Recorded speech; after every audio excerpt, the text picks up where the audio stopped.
For this leg of the journey, we're joined by linguist Dennis Preston.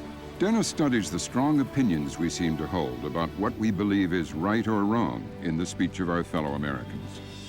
There's a kind of American linguistic insecurity which is very, very old. After all, we didn't invent English. There were the English who had a hold of it before us. And so there's a kind of lingering American insecurity that, well, maybe with English we don't do the very best thing. On the other hand, there's American populism and a desire not to be stuffy, not to be too correct. I've been walking around this train asking people to draw on blank maps of the United States the areas where they think people speak differently. You want to write anything on it, you know, you can. So what they sound like. They don't just do dialect areas. They identify those areas where they think the least correct or the most correct English is spoken and draw circles around that. 9 times out of 10, when you ask people to do this, they go for either the U.S. South, which is almost universally believed to be a place where bad English is spoken, or New York City. But New Yorkers, you're sure of, they don't sound like Pennsylvanians, right? They say water. They say what? Water. Woulda? Water. Instead of, what do you say? Water. Water. Well, that's what I say. Americans are ambivalent about language. They may think that New York and Southern accents are bad English, but they can also find them charming. I like hearing people from the South. Really? Yeah. How come? Absolutely. I just like the way they talk. I like to hear the way they talk.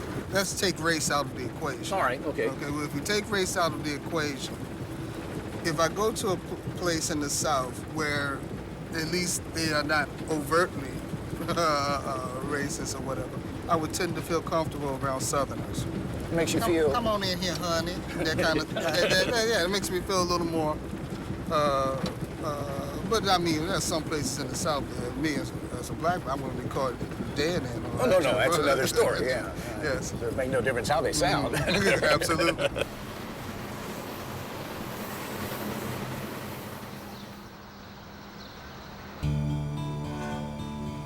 In a country full of linguistic variety, there's one variety that everyone sees as the norm. There's a great deal of agreement in a sort of Ohio, Michigan, northern Indiana, Wisconsin, Pennsylvania zone of normal English. Even Southerners, for example, will reach right up and draw that Midwestern area and say it's normal. So this is where you say the kind of correct American English is spoken. That's what I would say. Yes, without an accent or twang. But what's out here? What states are there? Kansas, Missouri. Kansas, Missouri, Iowa, Nebraska. If you took a speech class, I think that they would want you to speak more like these people here. Just Wisconsin, Michigan, Minnesota. I should add Ohio. Well, it's in there. Oh, okay, Ohio is in there. Yeah. So if you were studying to be an announcer or something, you think this is the... This is what they would... That's the target. That's the target.